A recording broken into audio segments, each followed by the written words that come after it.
Hola a todas y a todos, bienvenidos a un pequeño repaso que les quiero proponer que hagamos respecto a lo que vimos la primera ayudantía, para que ojalá puedan refrescar quizás un poco o para futuras referencias si es que necesitan acordarse de algo, queda esta cápsula guardada. Solo recordar muy brevemente, estamos trabajando en R, pero estamos trabajando a través de RStudio, que es esto que estamos viendo acá.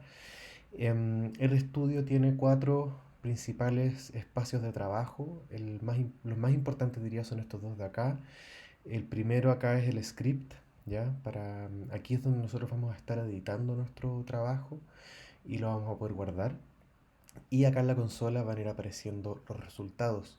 En la consola también podemos trabajar, pero no se guarda lo que uno hace ahí, entonces es más recomendable trabajar aquí en el script.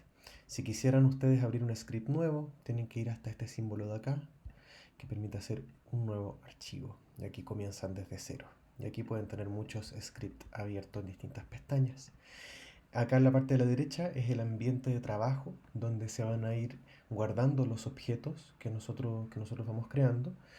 Y aquí abajo hay una pestaña de visualización que nos permite elegir algunos archivos si quisiéramos, sobre todo ver después gráficos, ver temas de paquetes, que ya les voy a contar un poco más sobre eso.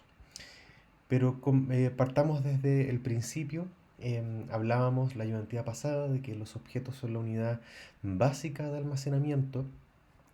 Todos almacenan objetos en R, o la absoluta gran mayoría de las cosas, ¿no? Nuestras bases de datos, por ejemplo, van a ser objetos y sobre esos objetos nosotros vamos a ir a aplicar funciones. ¿Ya? Los objetos los creamos con este símbolo que está acá o con el símbolo igual. Aquí tenemos unos ejemplos que los vamos a hacer de nuevo. Si quisiéramos crear un objeto tenemos que poner primero el nombre que queremos que tenga. En este caso yo quiero que el objeto se llame bienvenida. El nombre es completamente arbitrario. Yo voy a, podemos usarlo con el símbolo igual o podemos usar este símbolo de acá, que al menos en Mac se usa se, hace se agrega con el botón Option y la tecla de guión, ya que está al lado de Shift. En el caso de Windows me parece que es Alt más la tecla de guión. Ahí pueden ir probando hasta que les resulte. Bueno, con eso ya le decimos a R, mira, lo que siga después de este símbolo va a ser un objeto, va a ser el contenido de este objeto, más bien. Entonces, si yo quiero poner un texto, vamos a escribir el texto, entre comillas. Siempre que sea un texto literal o algo literal que queramos que se guarde como un texto, va entre comillas. Y apretamos Command o Control Enter y se va a crear, ¿ya? Aquí abajo vemos simplemente la creación del objeto, todavía no vemos qué es lo que contiene. Así que si quisiéramos saber qué es lo que contiene, tenemos que escribir el nombre del objeto y aplicamos Control Enter y aquí aparece el contenido. ¿Ya? Si nosotros quisiéramos poner un número, eso también es posible. Por ejemplo, aquí creé un objeto que se llama número favorito, lo creé con este símbolo y contiene este número. Puede ser cualquier número y se fijan que no va entre comillas, eso es importante. Entonces, Control Enter. Acá sabemos que se ejecutó porque no tuvo ningún error y después ejecutamos para imprimirlo en la consola y así queda. ¿Mm? Em, Aquí, bueno, la idea es invitarlos a que ustedes creen algunos objetos y cuando lo hagan podemos revisar qué tipo de objetos son con esta función. Ya la función class. Class, así se llama esta función. Y dentro de class tiene que estar el objeto que nosotros queramos evaluar qué tipo de objeto es según lo que tiene adentro. Por ejemplo, en el caso de bienvenida tenemos que dice character, o sea, que es una palabra, que son caracteres alfanuméricos que representan una palabra. También se les llaman cadena o string, ¿ya? Y en el caso de número favorito va a decir que es numérico.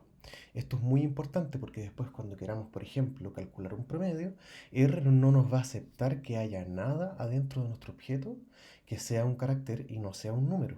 ¿Ya? Entonces es importante que el objeto que nosotros creamos tenemos que asegurarnos de que corresponde a lo que nosotros queremos que sea. En este caso queremos que sea un número. Y bueno, como les pongo acá, efectivamente acabamos de usar nuestra primera función. O sea, tomamos un objeto y lo sometemos a una función y esa función nos entrega un resultado. Y eso es la manera básica en la que va a estar funcionando R en el 99% de los casos. Antes de pasar a ver algunas funciones, vamos a hacer interactuar nuestros objetos, porque los objetos quedan guardados y podemos hacerles cosas. Por ejemplo, si yo creo acá otro objeto que se llama despedida, después puedo usar una función que nos permite pegar dos objetos, que en este caso van a ser dos objetos eh, de cadena, ¿cierto? Son texto. Entonces yo pongo esta función y me los pega los dos. Esta es una bienvenida. Bueno, eso fue todo. Esos son los dos objetos que había creado, que los podemos ver aquí también en el ambiente de trabajo. El primer objeto, bienvenida, aquí está lo que dice, y aquí está el segundo objeto, despedida. Si nosotros quisiéramos, podríamos poner, si quisiéramos poner un punto entre medio, tendríamos que el segundo argumento sería bienvenida, coma, ¿cierto? Para indicarle que viene otro argumento. Entre comillas podemos poner un punto, después coma para decirle que es lo próximo que viene, despedida. Y si lo hacemos, si se fijan, quedó un punto. Si quisiéramos, nosotros podemos guardar este resultado en otro objeto. Por ejemplo, podemos decir saludo y que dentro del objeto saludo esté el resultado de todo esto que hicimos acá. Entonces, como ven, ahora no se va a imprimir el resultado directamente, sino que tenemos que llamarlo. Ya esta es la lógica básica de cómo interactúan algunos objetos. Y por ejemplo, pensemos en números. El número 1 es 1, 2, 3 y el número 2 es 43. Yo puedo hacer interactuar estos objetos sumándolos. Por ejemplo, número 1 más número 2, y aparece el resultado. Número 1 menos número 2, o dividido o multiplicado. ¿Ya? Los objetos contienen información y nosotros los hacemos operar, los hacemos actuar en R. ¿Ya? Y en este caso lo que estamos haciendo es, los vamos a ir sometiendo a distintas funciones para poder obtener los resultados que nosotros queremos ir a buscar. Entonces vamos ahora a cargar un nuevo objeto, pero que es una base de datos. Y estos son los objetos más comunes con los que nos vamos a encontrar. ¿Ya?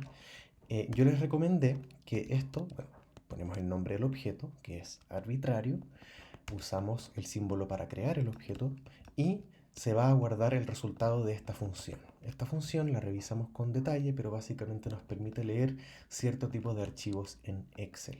Y esta función de acá nos permite elegir manualmente dónde está ese archivo. Alternativamente, uno podría poner, en vez de esta función file.choose, uno podría poner la dirección completa de dónde se encuentra el archivo que nosotros queremos poner. En este caso yo lo tengo acá. Si se fijan, termina todo con cuestionario, ejemplo, CSV. Y así es un poco más rápido, pero lo vamos a hacer a mano en esta ocasión. Ejecuté y se abre esta pantalla y aquí rápidamente me lleva a donde tengo guardado el cuestionario. Voy a abrirlo y vamos a revisar. Primero acá, en este panel dice, aquí hay un objeto que se llama datos que tiene 16 observaciones de 10 variables, que es el cuestionario que nosotros estábamos utilizando.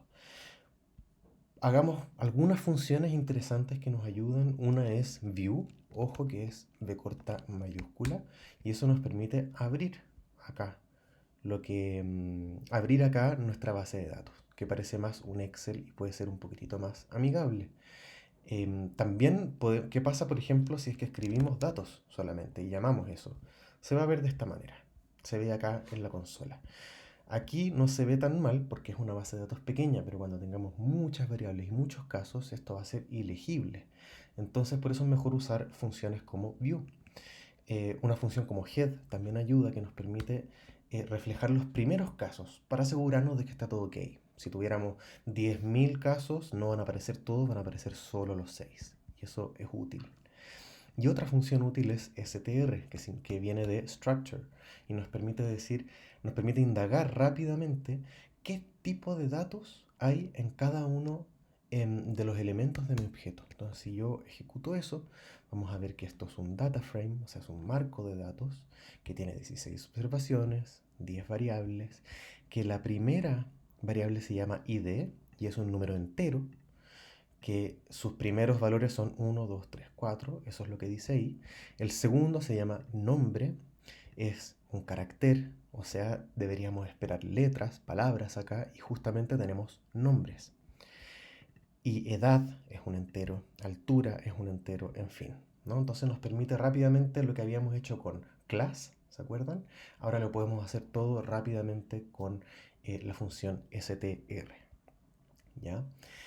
Y un último punto que es importante que esté claro es que los objetos tienen distintos elementos a veces. Los objetos que nosotros habíamos creado en un comienzo, por ejemplo, este es un solo elemento. Este de acá es otro, 43. ¿Ya? Bienvenida tiene un solo elemento, que es, esta es una bienvenida. ¿Ya? Pero los objetos como una base de datos o como un data frame, como un marco de datos, ¿ya? Que tiene columnas y filas, ese tipo de datos tiene, o sea, de objetos, perdón, tienen elementos que los componen. Y en este caso son 10 variables los elementos que los componen y 16 observaciones. Si yo quisiera solo ir a mirar una de esas variables, tengo que saber llamar al elemento dentro del objeto. Y para eso usamos este símbolo de acá, el signo peso. Entonces, por ejemplo, yo escribo datos, escribo el signo peso y me va a aparecer automáticamente una lista de todos los elementos que contiene. Por ejemplo, si quisiera ver los nombres, vamos a seleccionar eso, lo ejecutamos y aparece la lista de todos los nombres que hay en la base de datos. Si yo quisiera aludir solo a la edad, lo mismo, me aparecen todas las edades.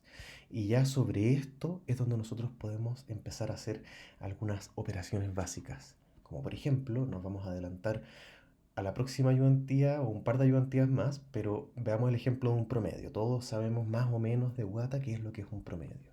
La función del promedio es min. Entonces escribimos min, abrimos el paréntesis, ponemos datos, pum, lo llamamos a un dato y digamos que yo quiero calcular el promedio de la edad. ¿Ya? Si yo hago eso, se me va a poner automáticamente aquí el valor que corresponde. El promedio de edad de nuestro curso es de 33,93 años.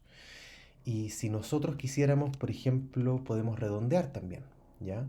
Y para eso hacemos una función dentro de otra función. Y aquí la cosa se empieza a poner más compleja, pero lo importante es ir ordenados. Entonces, digamos que nuestra función era esta, min datos edad, ¿cierto? Y yo a esto quiero redondearlo. Entonces lo que hago es usar la función de redondeo, ¿ya? Recuerden que siempre que abrimos un paréntesis tenemos que cerrar otro. A veces vamos a quedar con muchos paréntesis cerrados y eso está bien. Me detectó un error ahí, pero ya se corrigió. Y el primer argumento de round es, bueno, indícame cuál es el objeto que tú quieres que yo redondee. Si se fijan, todo esto que tengo seleccionado es un argumento. Y el segundo argumento, que lo pongo con una coma, son los dígitos que yo quiero que redondee. Y en este caso quiero que redondee uno solo. Entonces, el mismo promedio que habíamos visto antes, que era 33,93, ahora es 33,9. Y así es como podemos usar funciones dentro de funciones para poder ir explorando los datos y poder ir trabajando con los objetos. Con qué es importante que se queden de esta primera ayudantía, de este primer bloque, es la lógica de que todo se guarda en objetos en R, de que los objetos contienen distintos tipos de contenido, a veces son números, a veces son palabras. Las palabras se añaden entre comillas y los números van a secas. Y luego que con este símbolo podemos llamar a elementos dentro de un objeto y todas estas cosas, los objetos y los elementos dentro de los objetos los sometemos a funciones. Y esas funciones son las que nos van a ir entregando todos los resultados. En la próxima ayudantía, la ayudantía 2, vamos a ver cómo estos mismos objetos los vamos a explorar a través de tablas, vamos a crear gráficos, todo sometiendo estos objetos a través de funciones. Esa es la lógica básica de funcionamiento. Así que bueno, cualquier duda que tengan lo pueden ir dejando en el foro. y espero que esta cápsula les sirva, les haya servido para recordar y les sirva en el futuro para poder reforzar quizás algunos aspectos que no queden tan claros en la ayudantía misma. Eso, nos vemos en la próxima sesión.